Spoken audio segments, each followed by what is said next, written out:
Okay, call the meeting to order. We'll start with the Pledge of Allegiance. I pledge allegiance to the flag of the United States of America and to the republic for which it stands, one nation, under God, indivisible, with liberty and justice for all. Clerk, call the roll, please.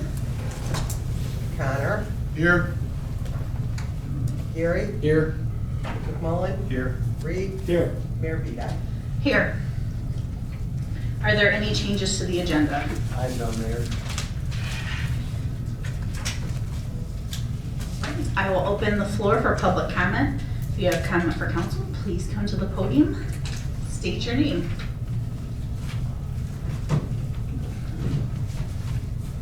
My name is Mike Hayworth, and I am a part-time staff member for your new state senator, Chris Balcom, on District 53. First of all, good evening to everyone. I am titled a travel liaison. This is an approach that the senator has every intention of being out in the district, although he does. He has come up with this travel liaison approach to have even more presence within the district. I wanted to begin tonight with Senator Balcom's mission statement, which is three simple words: lead with love. Pretty self-explanatory, but this is indicative of who the senator is, and it is faith-based. Senator Balcom has created goals that will lead him in his office as he represents District 53. They include, and in keeping with his faith, his first goal is to protect life, uphold the Constitution, reduce cost of living, make Illinois a welcoming place for both small and large companies and businesses, and build trust within the district residents within the entire district. A way to build this trust is to begin by building a relationship, which is why I'm here tonight and speaking on the senator's behalf. Since the senator was sworn in January 8th, the senator has been working on his initial list of items, ideas, perspectives that were brought to his attention working through the transition team of Senator Bennett, and that has resulted in him either sponsoring or co-sponsoring approximately 30 bills. And they were filed on January 24th, and this is obviously for the spring legislative session. Since then, though, that number has grown to about 38 bills. You can go to the senator's website, senatorchrisbalcom.com or ilga.gov, and you can look at the respective bills that he is sponsoring and or co-sponsoring. In addition to that, you can go to the website, you can view the senator's reaction speech related to the governor's recent budget address, which his comments parallel his goals. The senator was assigned to 7 committees. They include agriculture, appropriations, education, behavioral and mental health, education, labor, revenue, and pensions. Again, the senator welcomes the district residents to start sharing their ideas and perspectives in areas where he may be able to help them. I strongly encourage all of you to sign up for his newsletter by going to the senator's website, or you can scan this QR code at the bottom right of what we're referring to as a contact card. Right here is the QR code, and as you can see, and then you can see his physical, brick and mortar offices outside of Springfield. They include Dwight, El Paso, and Pontiac. And I plan on leaving 2 of them for you to post where you see applicable from there. Now, this past Monday, the senator did send out his newsletter, and it's an opportunity for him to engage with obviously the residents, and it's a way where he can hear from you. And most recently, there was a survey here on a bill that he's looking for some immediate feedback. And then finally, I plan on following up with an email for both you and the mayor and city manager Kleiman to ensure that I give you my contact information and the mayor's contact information as well. That'll include the senator on there as well as the chief of staff. I thank you for the few minutes you've given me tonight. He's in, I believe these were Tom Bennett's offices as well. Yes. For those, so if anyone had met with Senator Tom Bennett, it will be the same location. That's right. Okay. And we're adding El Paso. Perfect, thank you. Thank you. Excuse me. We'll go to new business. Item 1 is Resolution 2025-08, accepting and authorizing execution of an intergovernmental agreement from Illinois Department of Transportation for the construction of Iowa Avenue Reconstruction Project in the city of Streator, counties of LaSalle and Livingston. Can I get a motion and second? So moved. Second. Okay, Dave Connor with the motion, Tim Gary with the second. Thank you. So just like we did with all of our federal projects, we did it with 12th Street and then Kelly Street Bridge a couple meetings ago. We're required to pass an intergovernmental agreement to accept the funds. The project is actually bidding in Springfield on Friday, so 2 days from now. So if this passes tonight, then the project can hopefully move to award after the bids are opened. And we are appropriating money tonight for the city's portion. The way it works is actually the state pays the bills. I think on 12th Street, we probably actually won't receive those bills until next year. It'll be, by the time the job's constructed, they won't bill us until 26. So. And this does, the hot topic was, does this get a sidewalk? Yes, there'll be a sidewalk on the east side of the street, starting at Main Street, goes all the way up to basically up past Quintex, and then it actually does shift to the west side for the last 100 feet before you get to the curve on Bronson, and then that way the sidewalk ends up on the north side of Bronson, so there'll be a crosswalk right past their truck docks where it switches, so that way it's not the inside of the curve, it's the outside. About 50 feet from the curb. Yeah, 100 feet or yeah, somewhere right in there.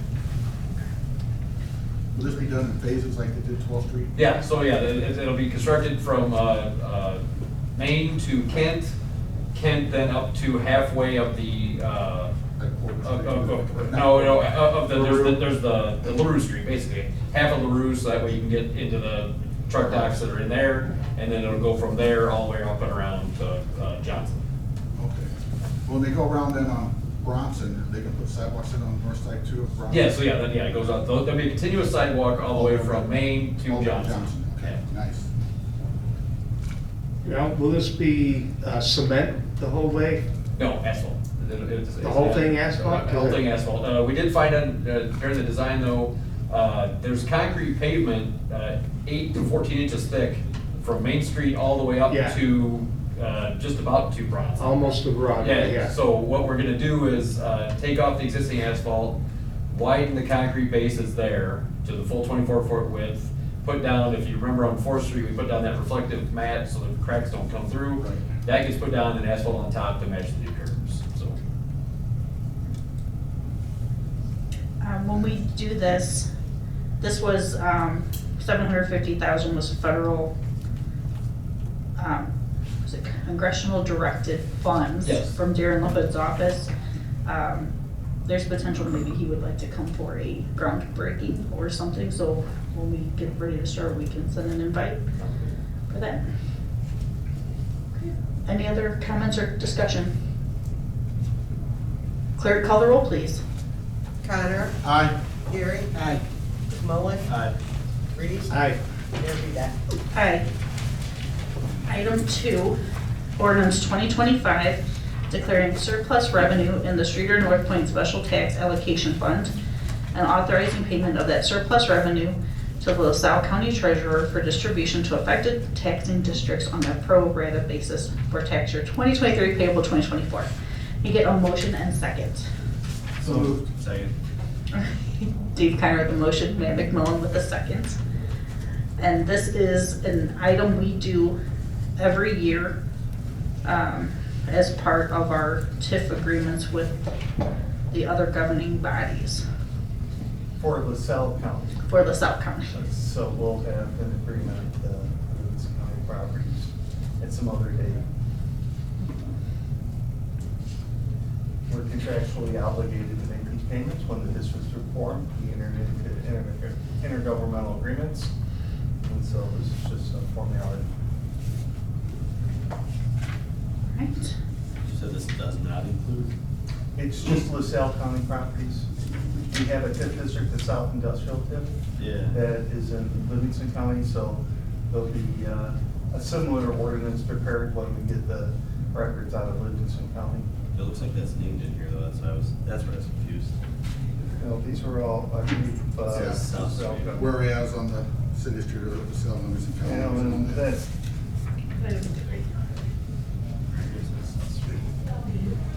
South Street or Industrial Tax Allocation Fund? Yep. for this item 3, 2025-08. Well, That's, I was just, maybe I'm mistaken. Well, no, the South Industrial tip extends into LaSalle County. okay. That's awesome. Never mind. Comes up and includes the incubator.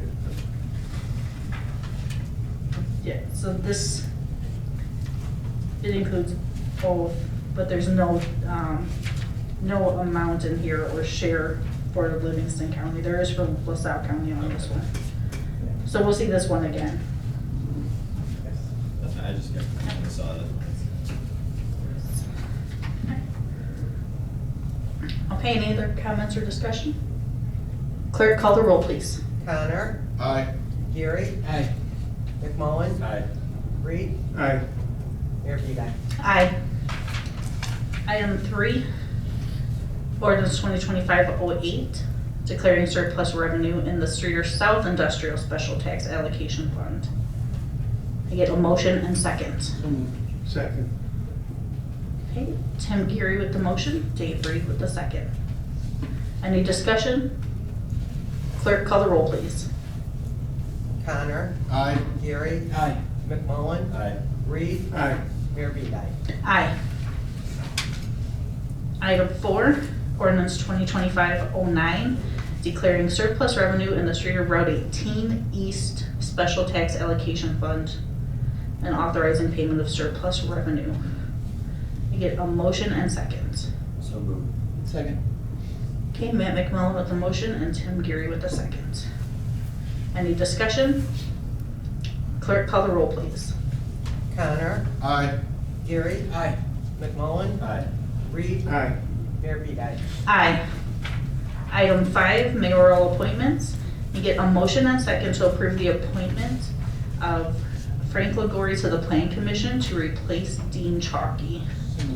Second.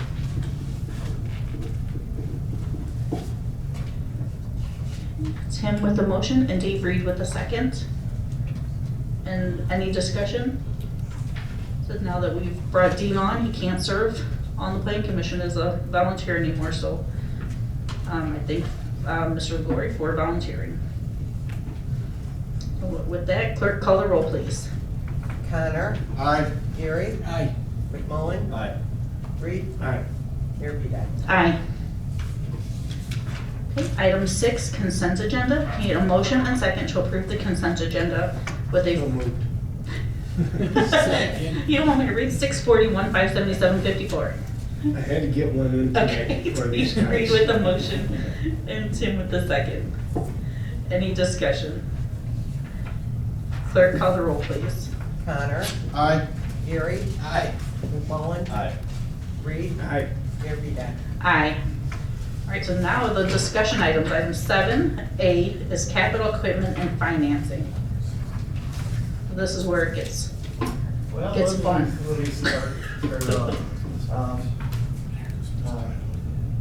A little over a month ago, maybe 2 months ago, Chief Bird came to me and to inform me that it's time to place an order for a new fire truck. The delivery date is about 4 years out, between 48 and 53 months out. And he also presented a method by which we can borrow the money to make the payments. There is a discount if we financed or if we advance pay in year one when we make the order. And the rate that Pierce Leasing, or PNC, I think the bank that's associated with Pierce, but they initially came in at roughly 6.5% interest, but they subsequently came down to about 5.5% interest.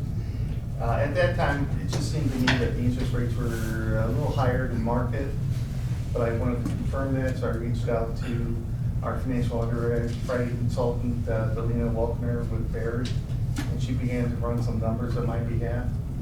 I also thought this would be a good opportunity to perhaps bundle a number of different capital equipment items that we're gonna need in the next couple of years. If we're gonna have to borrow money, borrow enough to buy all of our needs as opposed to individually financing equipment, get a better rate if we borrow more at one time. So Jeff Long has prepared a memo for you to review. And there's associated costs. The street sweeper is, once we place the order, it's 12 to 18 months before we receive delivery. We actually need, he has a price here for one, but we probably need more than one dump truck, at least two. And they're 12 to 18 months. We're still waiting for delivery of the truck we ordered some time ago. And then he would like to replace our current backhoe with an excavator because of added capabilities. And that's only a couple of months out between when we place the order and when we can accept delivery. And looking over our financing options, I believe that we should probably just place the order now for the fire truck. There's no good reason to prepay because the discount would be less than what the interest cost would be for prepaying. We don't have money on hand to make the fire truck purchase prepay, which would be just under $1 million. But if we place the order now, then in 4 years, we could take delivery of that truck. The current truck is what, 30? It's 36 years old. So it'd be 40 years old by the time we would get its replacement. So it's definitely due for replacement. So my thinking is go ahead. We'll present at a future regular meeting, or maybe next week at our special meeting, approval for placing the order for the fire truck and not arrange any financing, not place any other capital equipment purchases.